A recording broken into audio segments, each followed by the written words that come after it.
lanjutkan pembelajaran yaitu mengenai tentang alam. Tentang alam dan profesi atau aktivitas masyarakat di lingkungan sekitarnya. Nah, sekarang Bu Rika punya video.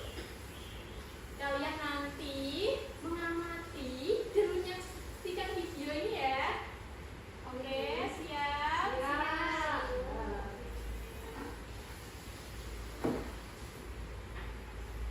Indonesia menawarkan pemandangan yang luar biasa dari Sabang hingga Merauke. Dari pegunungan yang menjulang tinggi dengan puncak-puncaknya yang sering diselimuti kabut, hingga pantai-pantai berpasir putih yang memukau dengan air laut berwarna biru jernih. Hutan-hujan tropis yang lebat menyimpan berbagai keanekaragaman hayati yang menakjubkan, mulai dari flora hingga fauna yang eksotis dan langka. Di sisi lain, sawah-sawah hijau yang terhampar luas memberikan pemandangan yang menenangkan dan menjadi salah satu ciri khas dari kehidupan pedesaan di Indonesia. Tidak hanya itu, danau-danau yang indah seperti Danau Toba di Sumatera Utara atau Danau Kalimutu di Flores dengan 3 warna airnya yang unik menambah keajaiban alam yang dimiliki oleh negeri ini. Setiap daerah memiliki pesona tersendiri yang menunggu untuk dijelajahi, memberikan pengalaman yang tak terlupakan bagi siapa saja yang mengunjunginya. Pada Hutan Alam Indonesia merujuk pada variasi bentuk dan karakteristik fisik yang ada di wilayah Indonesia. Sebagai negara kepulauan yang terletak di antara 2 samudra, Indonesia memiliki keanekaragaman bentang alam yang sangat kaya, termasuk pegunungan, dataran tinggi, lembah, pantai, pulau-pulau, hutan, dan sungai. Indonesia memiliki banyak pegunungan termasuk Gunung Merapi, Gunung Semeru, dan Bukit Barisan. Pegunungan ini seringkali menjadi sumber mata air dan habitat bagi berbagai flora dan fauna. Dataran tinggi seperti Dieng di Jawa Tengah dan Pulau Sulawesi menawarkan pemandangan yang indah serta menjadi daerah pertanian yang sangat subur. Lembah yang terbentuk oleh aliran sungai seperti Lembah Baliem memiliki tanah yang subur dan seringkali menjadi tempat pemukiman masyarakat. Hutan tropis yang lebat seperti hutan Amazon menjadi rumah bagi berbagai spesies flora dan fauna, serta berperan penting dalam menjaga keseimbangan ekosistem global. Indonesia juga dikelilingi oleh laut sehingga memiliki banyak pantai yang indah seperti Pantai Kuta di Bali dan Pantai Pink di Lombok. Pantai-pantai ini menjadi salah satu tujuan wisata utama di Indonesia. Selain itu, sungai-sungai besar seperti Sungai Kapuas dan Sungai Mahakam menjadi jalur transportasi penting dan sumber kehidupan bagi masyarakat di sekitarnya. Dengan lebih dari 17.000 pulau ini, Indonesia memiliki keragaman budaya dan ekosistem yang berbeda-beda di setiap pulaunya. Keanekaragaman bentang alam ini tidak hanya memperdaya keindahan alam Indonesia, tetapi juga memengaruhi kehidupan sosial, ekonomi, dan budaya masyarakat yang tinggal di dalamnya. Oke. Nah, jadi video kita yang telah kita amati tadi itu tentang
kalian tadi sudah mengetahui belum apa saja ragam atau jenis bintang alam?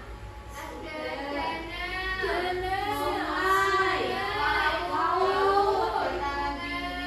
dataran tinggi. Juga udah tahu manfaat ekonominya? Oke,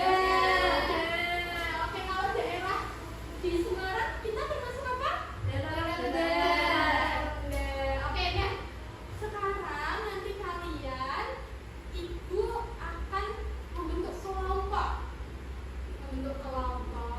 untuk membuat proyek. Proyek apa ya? Oke, nah, proyek nanti kalian baca, oke? Nah, ini ada kelompok 1, ini ada kelompok 2. Mereka bagi LKPD-nya ya. Iya.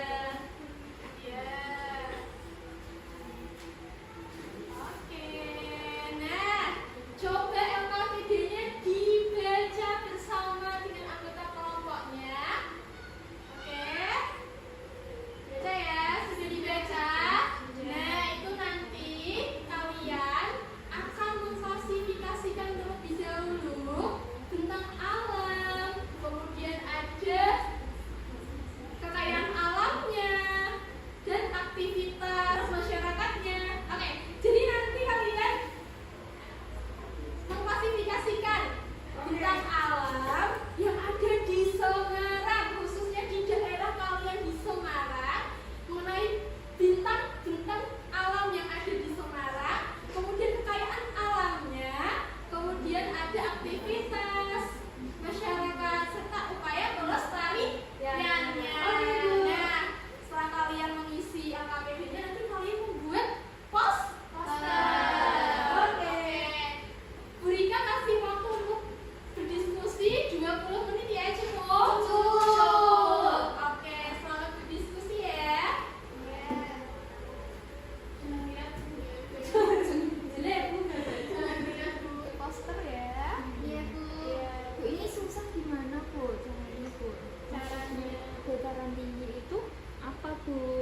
Oh ya, dataran tinggi yang ada di Semarang itu kalian pernah ke Gunung Pati? Pernah? Nah, itu Di Bandungnya. oh di Bandungnya juga. Ya, kalau Bandung kan kabupaten ya. Iya. Nah, terus juga daerah Pembalang itu juga dataran tinggi atau enggak? Kalau Pembalang hitungannya masih rendah Ibu. Kalau yang tinggi itu di daerah Gunung Pati. Iya, Bu. Gunung Pati. Kenapa dia dataran tinggi? Kalau kalian ke sana ke Gunung Pati kenapa? Karena hawanya dingin daripada yang di bawah Bu. Ya, terus dia lebih Naik. Nah, itu ketinggiannya tinggi. Nah, ternyata sudah 20 menit. Apakah sudah selesai? Sudah. Keren ya, 20 menit bisa menyelesaikan membuat poster dan diskusi. Oke, siapa yang mau presentasikan terlebih dahulu? Hasilnya siapa? Saya, Bu, kelompok saya. Oke, kelompok berapa? Kelompok 1. Satu. Oke, silahkan maju ke depan kelompok 1. Ya.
tinggi tadi Bu, kekayaan alamnya ada sayuran dan buah-buahan. Jadi di sana di daratan tinggi itu biasanya petani sayur dan buah-buahan Ibu. Itu di daerah mana biasanya kota Semarang yang daerah tinggi? Gunung Pati. Gunung Pati. Ya. Lalu aktivitas masyarakatnya itu biasanya petani, terus ada pemandu wisata juga ada Bu. Lalu upaya pelestariannya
kata itu teman-teman itu sudah melakukan pembelajaran mendalam loh.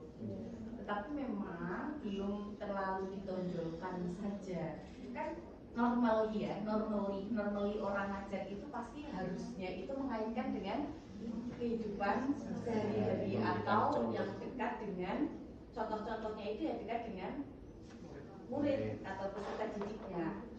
Harusnya seperti itu. Kalau yang belum berarti silakan nanti nextnya kaitkan materi apapun, cari contoh yang dekat dengan murid, gitu ya. Kemudian yang sering terlupa adalah teman-teman itu melakukan assessment for learning. Jadi assessment for learning itu tidak harus di akhir. Pada saat pembelajaran itu teman-teman menanyakan, sudah paham belum? Mana yang belum dipahami? Nah itu sebetulnya di tengah-tengah. Paham ya teman-teman ya? Ketika Bu Novi tanya seperti itu kan Bu Novi sedang assessment itu. Kalau misalnya teman-teman paham Bu, oke, berarti paham. Belum Bu, bagian mana? Yang bagian mana yang belum itu, dan kita tidak lanjuti. Jadi itu, teman-teman harus terbiasa melakukan itu. Ketika menyampaikan topik, jangan di akhir. Di tengah-tengah pun teman-teman harus melakukan. Assessment itu tidak harus selalu menggunakan misalnya kertas, paper base, atau menggunakan aplikasi yang sekarang itu kan lebih sedang marak ya. Assessment itu menggunakan TIK, bisa quizzes, atau yang lain. Kalau SD mungkin belum terlalu ya, karena kan ada SD yang memang tidak boleh bawa HP, dan sama anak Bu Novi pun juga sama, tidak boleh bawa HP, bahkan di rumah pun tidak menggunakan HP. Tetapi untuk sekarang sekolah-sekolah itu sudah mempunyai smart TV yang memang sudah bisa touchscreen, bisa menggunakan itu. Di SD teman-teman sudah ada kan? Sudah kan? Nah, bisa menggunakan itu. Misalnya tidak apa-apa satu soal atau dua soal, satu siswa satu soal misalnya asesmennya, boleh siswanya maju untuk jawabannya, itu boleh, gitu ya. Jadi teman-teman, asesmen tidak selalu menggunakan paper base ataupun menggunakan TIK. Asesmen secara langsung pun juga harus ada, dan teman-teman itu wajib melakukan asesmen sebelum pembelajaran, pada saat pembelajaran, di akhir pembelajaran. Di awal pembelajaran itu bisa sebagai asesmen diagnostik, gitu ya, untuk mengetahui terserah asesmen diagnostiknya itu boleh kognitif maupun non kognitif, terserah. Karena itu asesmen diagnostik, maka hasilnya digunakan untuk merancang pembelajaran. Kemudian boleh juga teman-teman asesmen di awalnya itu berupa pertanyaan memantik untuk memetakan, oh ini peserta didik yang sudah paham materi dasarnya. Boleh, itu asesmen. Kemudian di tengah-tengah pembelajaran, pada saat proses pembelajaran, teman-teman melakukan asesmen juga. Misalnya seperti tadi, assessment for learning dalam bentuk pertanyaan lisan boleh, atau teman-teman melakukan asesmen kinerja yang ketika peserta didik sedang melakukan diskusi, teman-teman mencatat, menilai. Nah, kalau misalnya itu untuk UGIM, sebaiknya teman-teman memperlihatkan itu. Misalnya peserta didik sedang berdiskusi, Anda melakukan membimbing dalam kelompok kecil, gitu ya. Dibimbing misalnya, sudah paham belum? Yang mana yang belum misalnya? Itu pun Anda juga membawa misalnya kertas untuk menilai. Nah, itu harus ditambahkan kalau nanti pada saat ujian. Kalau misalnya dalam pembelajaran biasa, Anda harusnya pun seperti itu. Kalau Anda tidak hafal, tapi ketika Anda hafal semua peserta didiknya, ya tidak apa-apa, tidak langsung begitu. Dan seperti itu nanti pada saat Anda duduk, Anda sambil menilai. Itu asesmen selama proses pembelajaran. Asesmen di akhir pembelajaran tujuannya adalah untuk mengetahui apakah tujuan pembelajaran di pertemuan tersebut sudah tercapai atau tidak. Paham ya? Nah itu biasanya yang sedikit terlewat. Padahal itu penilaiannya ada 3. Apakah peserta atau mahasiswa itu merencanakan asesmen, diagnostik, kemudian formatif, sumatif itu harus direncanakan di RPM-nya atau RPP-nya atau modul ajarnya. Apakah peserta didik melakukan asesmen, penilaian di awal, inti dan akhir, awal proses dan akhir? Apakah peserta didik, mahasiswa menggunakan hasil evaluasi dalam pembelajarannya? Jadi harusnya tampak, misalnya hasil dari asesmen diagnostik digunakan untuk membagi kelompok misalnya, itu kan tampak. Berarti dia menggunakan hasil evaluasi atau hasil asesmen untuk merencanakan tindak lanjut. Paham ya? Gitu. Kalau yang tadi bagaimana memberi masukannya sebagai pesertanya? Tidak, baik. Di bagian mana yang kurang?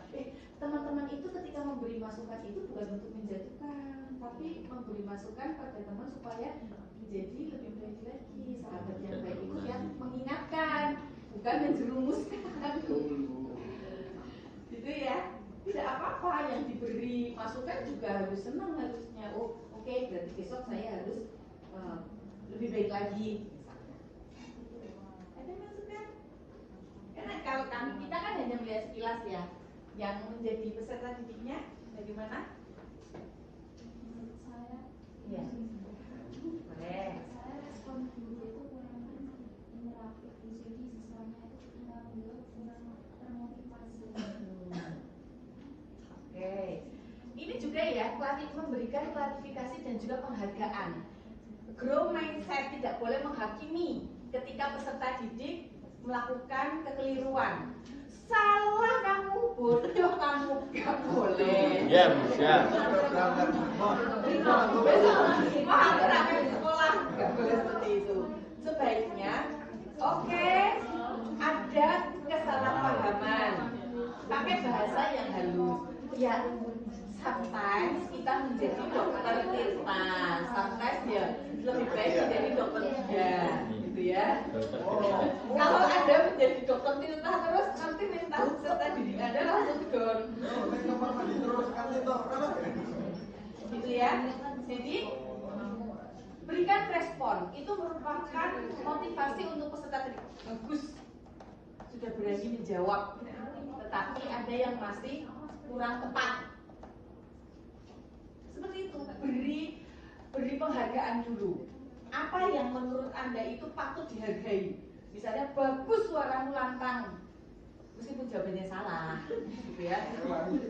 Bagus suaramu lantang, berani menjawab, tetapi masih ada yang harus diperbaiki. Nah, seperti itu. Jadi dia sudah senang dulu. Ketika orang senang, itu lebih mudah untuk menerima masukan. Beda ketika kita sudah jengkel, masukan apapun kita mencoba untuk denial, untuk menolaknya. Paham ya? Ada lagi? Nah itu respon ya, respon guru. Ketika ada peserta didik bertanya, menjawab, itu kita harus responsif memang, apalagi teman-teman untuk di level dasar. Tuh. Buat peserta didik itu senang berangkat sekolah. Anak saya itu senang sekali berangkat sekolah, heran saya. Saya itu sampai heran. Jadi bangun ketika kami bangunkan 5:30 marah. Harusnya itu jam 5. Subuhan ya 5:30. Kan dia belum wajib kan, memang masih kelas 3 kan belum wajib. Jadi tetap bangun sholat subuh dia, tapi dia nggak mau. Padahal kita sudah beritahu harusnya alarm itu kamu setting sendiri. Alarm adik itu jam 5:30 ya sudah. Harusnya settingnya jam 5. Tapi kan lebih enak dibangun, kalau tidak bisa. Saking senengnya berangkat sekolah itu harus pagi. Padahal yang ngantar itu masih kriip-kriip. Masih bergelut dengan dapur. Berarti itu sebagai orang tua itu berpikir anak saya betah di sekolah. anak saya senang di sekolah. Ketika saya tanya, Dek, berarti kelas 4 nanti Miss-nya ganti. Dek mau Miss itu aja. Yang jadi itu artinya wali kelasnya berhasil membuat peserta didik nyaman di kelas. Jadi sebaiknya, apalagi teman-teman di level dasar ya, like dislike anak itu sangat kental, belum bisa membedakan atau belum bisa menahan bahwa saya nggak suka ini sudah, apalagi dan alfa sekarang nggak suka ya nggak suka, pasti akan disampaikan, gitu ya. Nah itu buat kita menjadi sosok yang dirindukan oleh peserta. Itu artinya apa yang kita sampaikan peserta didik itu akan lebih mudah untuk menerima. Tuh, lagi? Kalau dari video tersebut tuh, setelah saya menjadi muridnya Mbak Rizky itu, di situ Mbak Rizky kurang adanya melainkan dalam konservasi di pembelajaran biologi. Jadi kayak berkesadarannya itu kurang. Jadi kayak mungkin di situ bisa ditambahkan tentang pentingnya tidak membuang-buang makanan. Oke, itu yang dimaksud ya. Jadi sebetulnya tidak harus ada tulisan sesuai dengan mata kuliah konservasi, itu tidak. Tetapi ketika memang mata kuliah materi itu bisa dikaitkan, ya harus dikaitkan. Gitu. Dan Anda kan satu RPM itu kan dipakai untuk beberapa mata kuliah kan? Atau Anda membuat khusus untuk mata kuliah biologi satu RPM, assessment satu RPM, enggak kan? Tidak kan? Nah seperti itu. Jadi ini untuk semua sih. Ada lagi? Cukup. Oke, kita beri plus ke